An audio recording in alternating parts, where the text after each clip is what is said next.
Que a graça e a paz da parte de Deus, nosso Pai, e da parte do Senhor Jesus Cristo esteja com todos os irmãos. Meus amados, graças a Deus estamos de volta com mais um vídeo, um pequeno vídeo, para dar continuidade ao último vídeo que nós deixamos gravado, que nós compartilhamos com vocês. E o último vídeo, se não me engano, deixa eu ver aqui o título que eu dei para ele, foi, deixa eu olhar aqui, No Rastro de Babilônia. E hoje nós falaremos sobre Pérgamo e o trono de Satanás. Em Apocalipse, capítulo 2, verso 12 e 13, está escrito exatamente assim: e ao anjo da igreja que está em Pérgamo escreve: isto diz aquele que tem a espada aguda de 2 fios, eu sei as tuas obras e onde habitas, que é o trono de Satanás. Acerca do que nós mencionamos no vídeo anterior, eu gostaria de citar aqui parte de um interessante artigo publicado há muitos anos no jornal evangélico. A Igreja de Pérgamo e o trono de Satanás. Esse artigo evangélico, esse jornal evangélico, é bastante conhecido no Brasil ainda hoje, o Mensageiro da Paz. Faz muitos anos que tem esse artigo publicado lá no Mensageiro da Paz. Lógico que não é de minha publicação, não é de minha autoria. Não estou aqui querendo pegar os direitos de ninguém. Está escrito assim no artigo: a palavra Pérgamo significa casamento. E esta carta retrata uma igreja que está casada com o mundo. Constantino, o imperador, uniu a igreja ao Estado, oferecendo toda sorte de incentivos para que o povo do mundo penetrasse na igreja. Ele queria atrair as pessoas para a igreja, então ele ofereceu o que podia e até o que não podia. O seu propósito era mais político do que religioso. A ideia, então, era unir os seus súditos pagãos e os cristãos em um único povo, e assim consolidar o seu império. Este foi o começo de uma grande mudança. A igreja perdeu o seu caráter peregrino e casou com o mundo. Não era esta a vontade de Deus e nem uma vitória para a cristandade, como alguns nos fariam crer, mas exatamente o contrário, a vontade do inimigo e a derrota do cristianismo. Esse artigo foi escrito por F.W. Childs.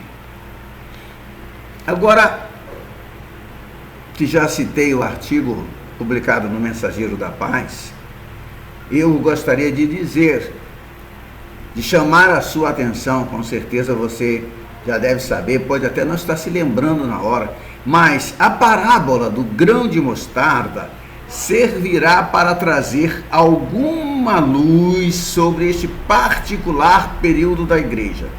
Você pode conferir em Mateus 13, versos 31 e 32. Está escrito que o reino dos céus não é a igreja, mas a cristandade. O pé de mostarda é uma hortaliça e é cultivada por causa de sua semente usada como condimento. A planta também cresce no campo, atingindo uma altura superior a 2 metros para se obter os melhores resultados. A planta deve ser, na verdade, cultivada em uma horta. Na parábola, encontramos a semente em um campo, ou seja, o mundo, não em um jardim, onde cresceu, vamos dizer assim, em estado selvagem, até que não mais era conhecida como uma hortaliça, mas como uma árvore. A semente não era produzida de acordo com a sua própria natureza, ou seja, uma humilde hortaliça que se tornara uma vaidosa árvore, uma monstruosidade na qual as aves do céu venham aninhar-se. A palavra monstruosidade eu coloquei aí entre aspas, só para você ver que é apenas uma maneira de falar. Estou apenas aqui caminhando pela parábola,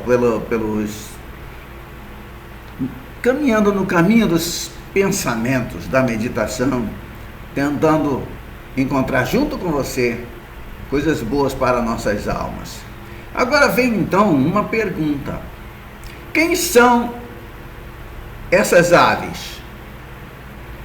São as mesmas aves de rapina da parábola do semeador, pois que a mesma palavra original é usada e, portanto, são agentes do iníquo, ou seja, do diabo. Mateus capítulo 13, versículo 4 e versículo 19. Dá uma conferida, por favor. Eu sempre peço para você conferir e qualquer coisa acrescente para mim aí nos comentários, tá ok? Você me ajuda a fazer ou a gravar vídeos mais para frente. Então, é claro que as aves nesta parábola não representam pessoas convertidas pela pregação do Evangelho, mas os emissários de Satanás que não se aninham nos ramos da árvore para se abrigar. Não se aninham, de novo eu digo, nos ramos da árvore para se abrigar, mas para tirar vantagens passageiras e para sujá-la com a sua presença. A árvore, põe entre aspas, de mostarda, começou com 120 crentes que receberam o batismo no Espírito Santo no dia de Pentecostes e continuou a se estender até que os seus ramos se espalharam por todo o mundo romano. Mas as aves dos céus, ou seja, os Ananias e Safiras, os Simãos mágicos, os Himeneus e Filetos e outros emissários de Satanás, começaram a aninhar-se nos seus ramos e a macular a sua pureza. E quando no ano 324 depois de Cristo, o imperador Constantino, que já foi citado aqui neste mesmo vídeo, ele uniu a igreja e ao Estado. Veja bem, amados, eu respeito a opinião de todos, respeito, não brigo com ninguém, cada um é livre, cada um tem liberdade de expressão, mas para mim, igreja e Estado não se misturam. Um verdadeiro cristão não vai querer sobreviver da política, não vai desejar ser político. Eu sei que muita gente vai dizer assim, não, mas Moisés era político, mas Moisés fez tudo para não aceitar o cargo e lhe foi imposto por Deus. Daniel também não concorreu a cargo nenhum, foi colocado lá por Deus. José, antes de Daniel, também, e até mesmo antes de Moisés, também não concorreu a cargo nenhum. Ele foi colocado no lugar que lhe foi dado por Deus. Então, a minha opinião particular é que a pessoa é crente ou político. Se ela for político, não sei se vai ser crente. Se for crente, cristão de verdade, com certeza não vai procurar coisa tão suja quanto a política. Esta é a minha opinião e peço também que você me respeite, porque eu tenho, como você, liberdade de expressão, ok? Estamos combinados? Sem briga, sem desavença. E se você acha que está tudo certo, eu também acho. Eu tenho amigos também na política. Conheço e lembro bem de um grande pregador do Evangelho. Chama-se, pois ainda é deputado federal, Hidecaso Takayama. Quando se ouvia dizer que o Takayama ia pregar em algum lugar, as igrejas dos cristãos alugavam ônibus, faziam muitas caravanas e não tinha lugar onde coubesse a multidão para ouvi-lo pregar o Evangelho. E ele pregava com um poder que deixava-nos todos extasiados. Depois que se elegeu deputado federal, nunca mais ouvi, pelo menos eu, uma pregação de Hidecaso Takayama. É incrível como ele sufocou o poder do Evangelho em sua vida. Ele está certo? Ora, quem sou eu para dizer que ele está errado?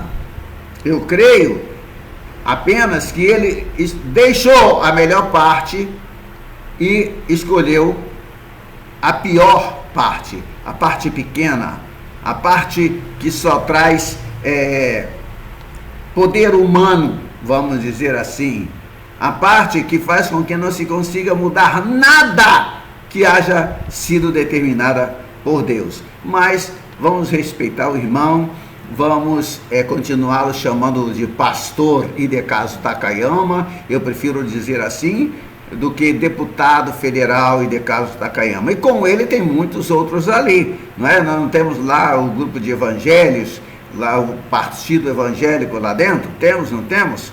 Mas eu espero que eles estejam trabalhando da maneira que Deus gosta. Quem sabe eles conseguem converter os corruptos da nossa política ao nome do Senhor Jesus Cristo, não é? Aí a nação estaria salva. Você concorda comigo? Mas vamos voltar aqui ao que eu estava falando sobre Constantino. No ano 324 AD, Annus Dominus, Constantino uniu a igreja ao Estado. Então milhares e dezenas de milhares lotaram a igreja, influenciados pela política, pelo lucro e pela moda, e se acomodaram debaixo de sua sombra, aninharam-se nos seus ramos, cevaram-se com os seus frutos e continuaram a fazê-lo até o dia de hoje. Durante este período da história da igreja, o baalanismo, ou seja, mundanismo, começou a ser introduzido na igreja. E a doutrina dos nicolaítas, você pode achar essa expressão na Bíblia, procure e faça o seu dever de casa. Ou seja, doutrina dos nicolaítas, pastor, já ouvi falar assim, lá em Apocalipse, isso mesmo. O que é isso, essa doutrina? Do que tratava essa doutrina? A doutrina dos nicolaítas tratava do domínio do clero sobre os leigos, o reconhecimento do poder sacerdotal. E essa doutrina se foi ampliando até o momento de alcançar força total com o estabelecimento do papado. 3. A história de Balaão se encontra tratada nos capítulos 22 a 25 do livro de Números, o 4º livro da Bíblia. A ira de Deus de tal modo se acendeu contra Israel que 42.000 foram então destruídos. Dê uma olhadinha em Números capítulo 25, verso 1 e verso 9. Números também no capítulo 31, dos versos 15 a 17. E também podemos dar uma olhadinha em 2 de Pedro, capítulo 2, versos 14 a 16. O pecado da fornicação cometido por Israel é um pecado do tipo de fornicação espiritual ou baalanismo, do qual se achou culpado quando se uniu ao Estado. A igreja, quando se une ao Estado, se corrompe. Se corrompe. Ok? O método de Balaão que Constantino empregou foi dar aos bispos da igreja certa quantidade de majestosos edifícios chamados basílicas, para que os transformassem em igrejas, e para cuja decoração ele foi generoso no uso do dinheiro. Também forneceu luxuosas vestimentas ao clero, e breve o bispo se achou coberto de ricas vestes, sentado sobre um magnífico trono no alto da basílica, com um altar de mármore adornado com ouro e pedras preciosas, colocado um pouco abaixo na sua frente. Uma adoração formal foi introduzida e o caráter da pregação foi alterado para agradar os membros pagãos da igreja e atrair para a igreja os pagãos. Mas se você parar e pensar um pouquinho, der uma olhadinha hoje, a pregação nos dias de hoje, nos nossos dias, nesse momento em que eu estou falando contigo através desse vídeo, também foi alterada. Ela não é mais para que as pessoas conheçam a Jesus. Ela é produzida para agradar aqueles que estão ali ouvindo. Porque se for pregado o verdadeiro evangelho, a grande maioria vai embora e a igreja não fica cheia. Não ficando cheia, não dá dinheiro. Não dando dinheiro, os pastores empobrecem. É lógico que não é 100% dos pastores que agem assim, mas nós todos nos temos decepcionado e muito, porque a pregação é feita não para agradar a Deus, ela tem sido torcida para agradar a quem vai ouvir e levá-los a crer em coisas que não são verdadeiras, acreditar em profetas, em profecias, em promessas até, que não foram dirigidas a eles, mas a outros. Eu quero esclarecer aqui, uma promessa feita para Abraão é para Abraão, não é para o Aragão. E uma promessa que é feita para o Aragão não é feita para o José, nem para o Joaquim. Então nós temos que ter cuidado de observar, esta promessa na Bíblia foi feita para quem? Ah, para Moisés, então é para Moisés. E esta aqui, para Davi. Deus está falando com Davi, não está falando comigo? Por isso que eu peço baseado numa promessa a Davi e eu não recebo, porque a promessa foi feita a Davi e Davi recebeu. Que promessas são dirigidas a mim? Essa deveria ser uma pergunta muito boa antes de orarmos, antes de cobrarmos de Deus, antes de pedirmos. E quando eu digo cobrarmos de Deus, eu digo de cobrar com toda a humildade de coração. Me lembro ainda de Deus andando com Abraão, e sobre aquele momento em que Deus ia destruir Sodoma e Gomorra. Ele tinha levado 2 anjos com eles para fazerem o trabalho, e Abraão vem conversando com Deus e vem pedindo, e tem uma hora em que Abraão, amigo de Deus, ele diz assim: Senhor, ainda que eu seja pó e cinza, eu me atrevo a fazer mais um pedido. Veja, amados, como Abraão reconheceu a sua pequenez, reconheceu que o Senhor é Deus e Ele faz o que Ele quiser e se quiser. E se Ele quiser, quando Ele quiser, no tempo certo, na hora certa. Continuando aqui sobre Pérgamo, está escrito ainda no versículo que eu li ao iniciar esse vídeo: habitas onde está o trono de Satanás. No verso 13, sim, o verso 13, sim, de Apocalipse capítulo 2, foi onde nós lemos.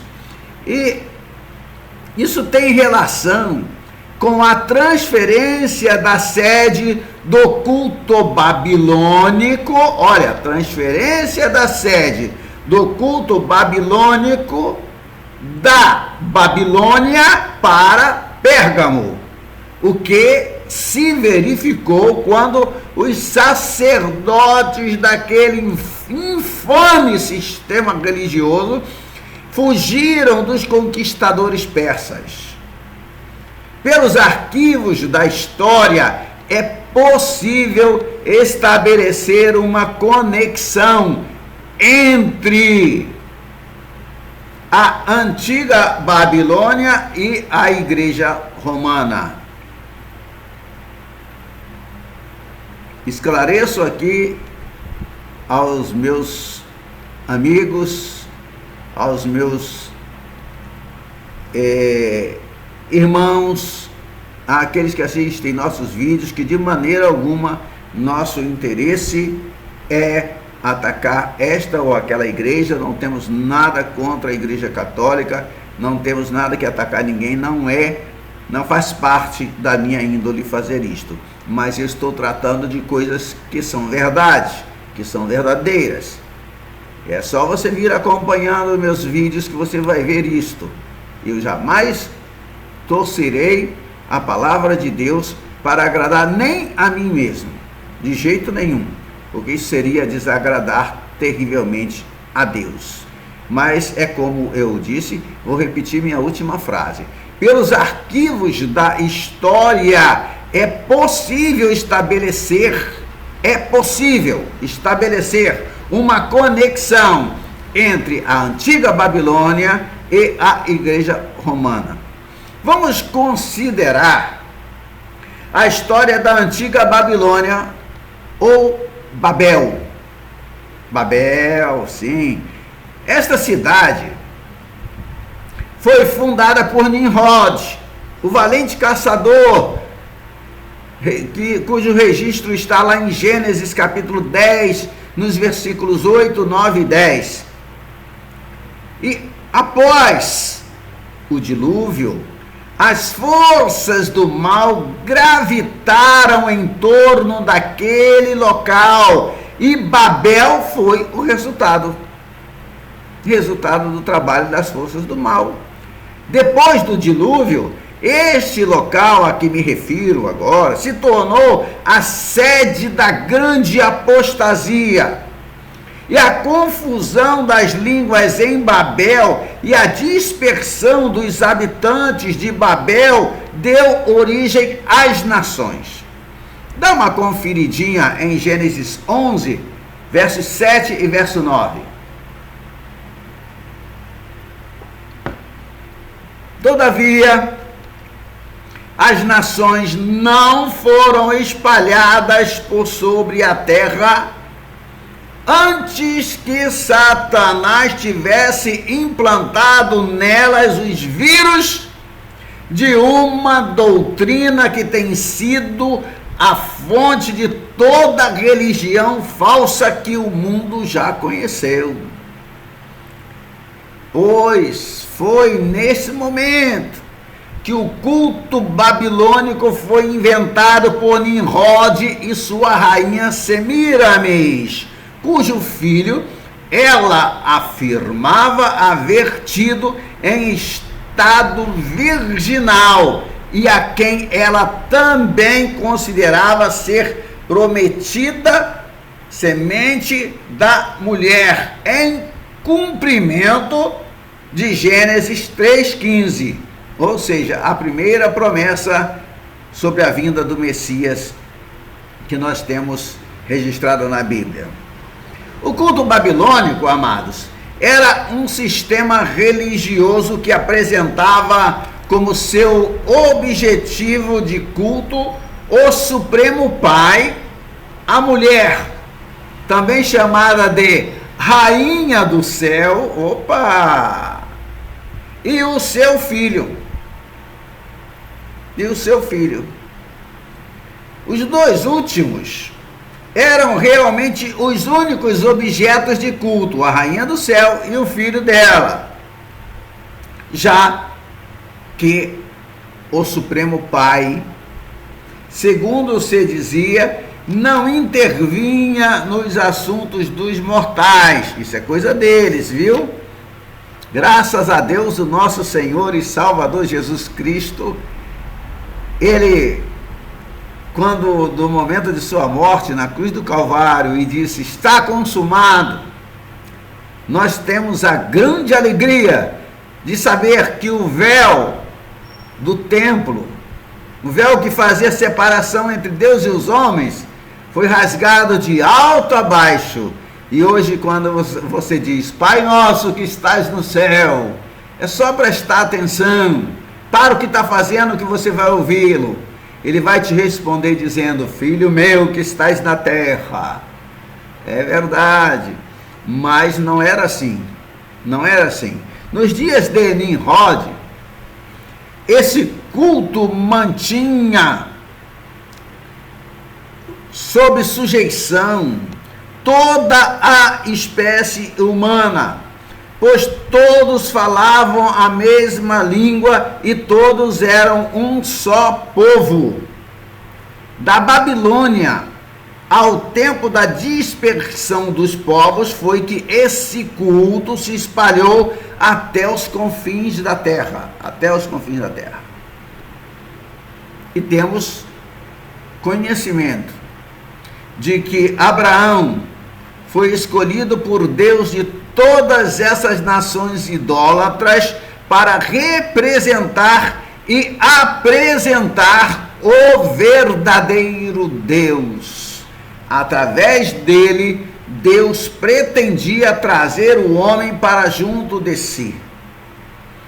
Depois que as nações foram espalhadas, veja Gênesis capítulo 11, do verso 1 até o versículo 9, Babilônia continuou a ser o trono de Satanás até que a cidade foi tomada por Xerxes no ano de 487 antes de Cristo.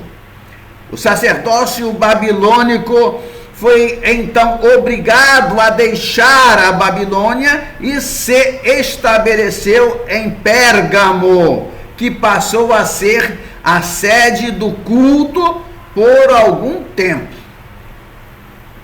Quando Atalos, o pontífice e rei de Pérgamo, morreu em 133 antes de Cristo, a sede do sacerdócio babilônico foi por ele entregue como herança a Roma, como herança. E finalmente, o primeiro imperador romano se tornou o cabeça do sacerdócio babilônico, e Roma tornou-se a sucessora de Babilônia. A apostasia babilônica concentrou-se, meus amados, nos imperadores romanos, que continuaram a sustentá-la por 400 anos, até o ano de 376 depois de Cristo, quando o imperador Graciano, sim, foi Graciano, sim, por motivos cristãos, a recusou, pois viu por natureza que o culto babilônico era idólatra. 2 anos mais tarde, 2 anos depois, Damasco, bispo da igreja cristã em Roma, foi eleito para o ofício de Supremo Pontífice da Ordem, ou culto babilônico, e foi aí que Roma incorporou, você ouviu o que eu disse? Incorporou a Babilônia, e o sistema babilônico da religião se tornou uma parte da igreja cristã. O bispo de Roma, que mais tarde veio a ser o chefe supremo da igreja organizada, já era o supremo pontífice da ordem babilônica. E agora? Aos poucos, a doutrina babilônica e da Roma pagã foi sendo inapelavelmente introduzida no seio da organização religiosa cristã. E um pouco depois de Damasco se haver tornado o supremo pontífice, os ritos de Babilônia começaram a se tornar evidentes. O culto da igreja romana se tornou babilônico. Não se espante com isso. Isso é história. Isso não é cabeça do irmão Aragão, não. Não. Os templos pagãos foram restaurados e adornados os rituais, então foram estabelecidos. Ok, amados? As mudanças que se verificaram nas doutrinas e práticas da Igreja Romana como resultado dessa união não foram mudanças repentinas, não vieram assim do nada, de repente, não, foram aos poucos. Entre as primeiras alterações decorrentes dessa união, destaca-se a introdução do culto à Virgem Maria. Esse culto não existia, mas foi introduzido, estabelecido no ano 381 depois de Cristo. E assim como no culto babilônico, a mulher e o filho eram os grandes objetos de adoração, não sendo esta adoração prestada ao Supremo Pai, que não, segundo eles, tomava conhecimento nos assuntos humanos, na Igreja Romana, a prestação do culto ao Rei eterno e invisível está praticamente extinta, enquanto a adoração de Maria como mãe de Deus e seu filho é predominante.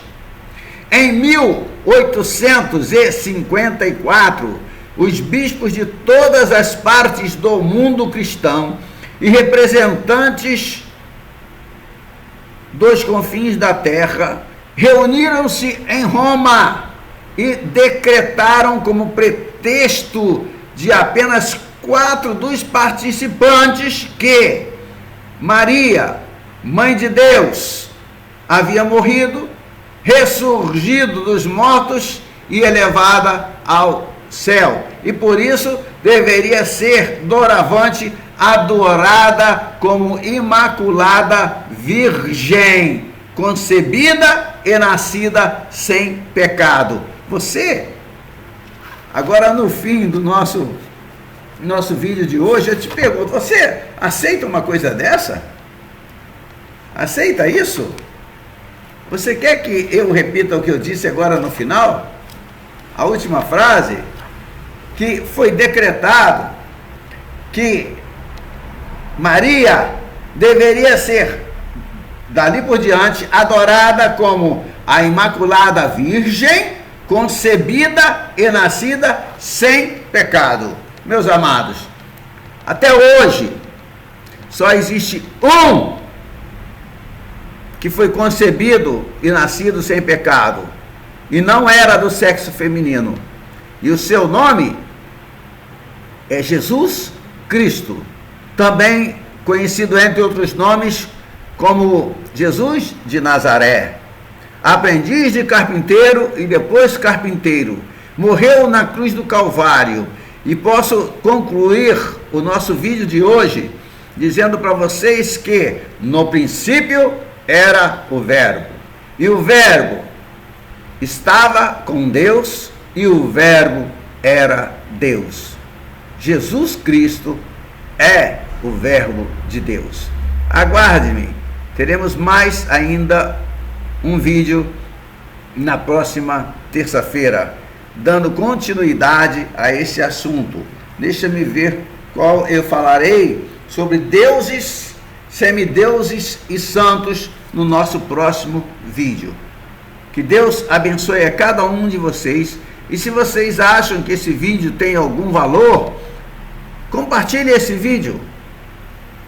Quem sabe muitas pessoas que estão enganadas por aí precisem dele, pelo menos para aprender a verdade, ou para aprender como tudo aconteceu, não é verdade? Que a graça e a paz da parte de Deus nosso Pai e da parte do Senhor Jesus Cristo seja com cada um de vós. Muito obrigado, que Deus vos abençoe. Amém?